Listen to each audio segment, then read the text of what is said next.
بعد ما شفت الاقبال اللي كان على الفيديو على 7 حاجات من نطلع اعرفها قبل ما اجي، وبعد ما عرفت ان هو الحمد لله عجبكم، حبيت اعمل لكم حاجه كده زي جزء تاني او تكمله ليه عن 6 حاجات مش هتعرف قيمتها غير لما تسافر وتتغرب. قبل ما نبدا ما تنساش تجيب منديل علشان رقم 6 مؤثره شويه.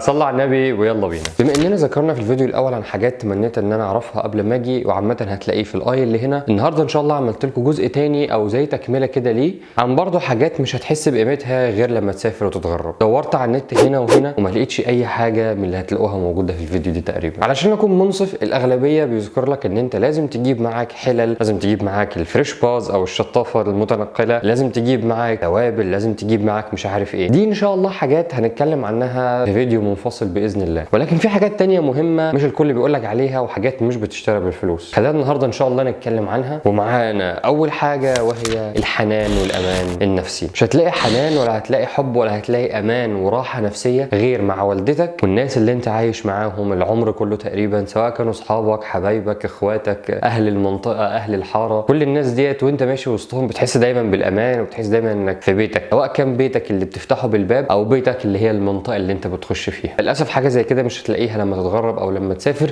لان كل الناس من جميع الطوائف ومن جميع الاشكال ومن جميع الالوان والاعراق واللغات والثقافات مختلفين، فهيبقى الموضوع بالنسبه لك صعب جدا. 2. اكل ماما. من الحاجات اللي مستحيل تتعوض، ولا هتلاقي في طعمها ولا هتلاقي في حلاوتها ولا هتلاقي في طعمتها. طيب انت ممكن تكون جايب معاك توابل من مصر وبتطبخ بنفس الطريقه اللي والدتك مديها لك ونفس الوصفه ونفس كل حاجه، ويمكن كمان فاتح معاها فيديو كول وبتتكلموا مع بعض، بس في حاجه غريبه جدا وهي النفس دوت مستحيل تلاقيه، مستحيل تشتريه بملايين الفلوس. فاكل والدتك فعلا ما يتوصفش. مش عارف ليه. استنى الدنيا. مش قصدي على والدتك ومش قصدي على والدة حد، انا بتكلم بشكل عام ومش قصدي غلط ولا اي حاجه. انا حبيت بس اصرح كده عشان محدش يكتب لي في الكومنتات او يزعل مني. اللهم بلغت. يلا بينا نكمل.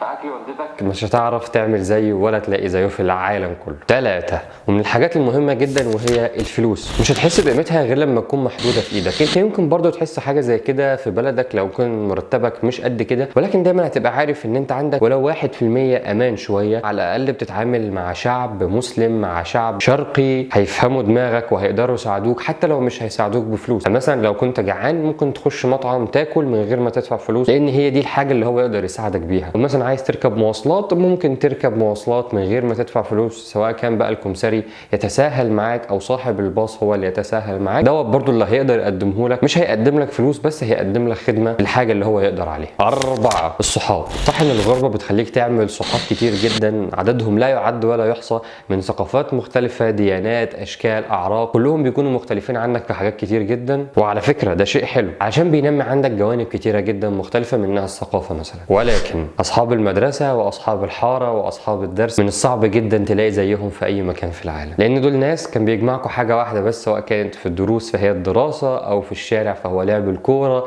او في المنطقه فهو برضه علشان اللعب وعلشان الهزار. ما كانش حد فيكم بيحمل في قلبه ذره من النفاق. انتوا كلكم كنتوا بتتعاملوا بشكل جميل جدا وبشكل بسيط وهادي. حاجه زي كده انت مش هتعرف تعوضها. خد بقى المفاجاه اللي قد تكون مؤلمه شويه. مكانك عند اصحابك قبل ما تسافر مختلف تماما بعد ما تسافر. صح هم لسه بيحبوك وكل حاجه ولسه مكانك في قلبهم موجود، بس بعد فتره هيتعودوا على غيابك وهتلاقي حاجات كتير ما تعرفش عنها حاجه للاسف علشان انت بعيد. عشان كده مش عايزك تتضايق ولا عايزك تزعل، دوت مقدر ومكتوب وكل واحد بيضحي بحاجه علشان حاجه. وحاجه زي كده تاخدنا للنقطه اللي بعد كده وهي النقطه ال5 وهي المشاركه. ده بواقع ان انت بعيد فمش كل حاجه بتشارك معاك، وما تقلقش ده مش كره، لا لا لا، بس بينسى يحكي عادي، ودوت طبيعه الانسان من النسيان. فما ينفعش تلومه على حاجه هو ما قالكش عليها، لان هو فعلا ممكن يكون نسي، لان انت مش قدامه على طول. تلاقي نفسك بيفوتك احداث كتير وانت ما تعرفش عنها اي حاجه، ما تعرفش مين عمل عمليه، ما تعرفش مين خطب، ما تعرفش مين اتجوز، ما تعرفش مين مات، ما تعرفش مين عاش. وده من الحاجات المؤلمه للاسف اللي هتاخدنا للنقطه اللي بعد كده وهي الافراح والاحزان.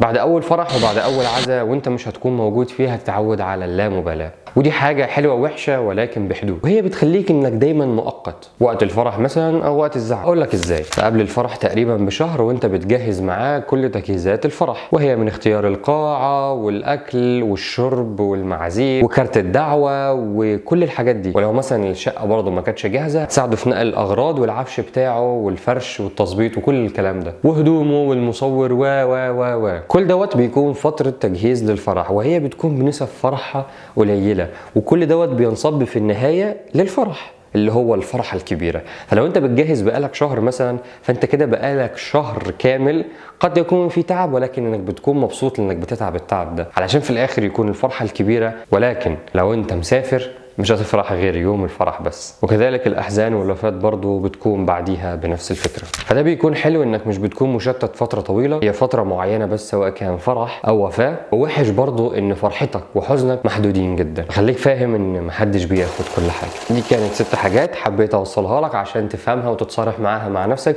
قبل ما تيجي هنا علشان ما تجيش تتصدم. لو مكمل معانا لحد هنا ما تنساش تنزل تعمل لايك وسبسكرايب وتفعل زر الجرس عشان يوصلك كل جديد. وايه رايك لو نزلت في الكومنتات تحت كتبت لي الحلقه الجايه عايزها عن ايه؟ ما تنساش تبعت الفيديو لحد من صحابك وتفهمه لو هو لسه عايز يجي روسيا. ما تنساش المسابقه اللي كنا عاملينها بمناسبه ال 500 مشترك لسه باقي فيها مكان واحد. سبحانك اللهم وبحمدك اشهد ان لا اله الا انت استغفرك واتوب اليك.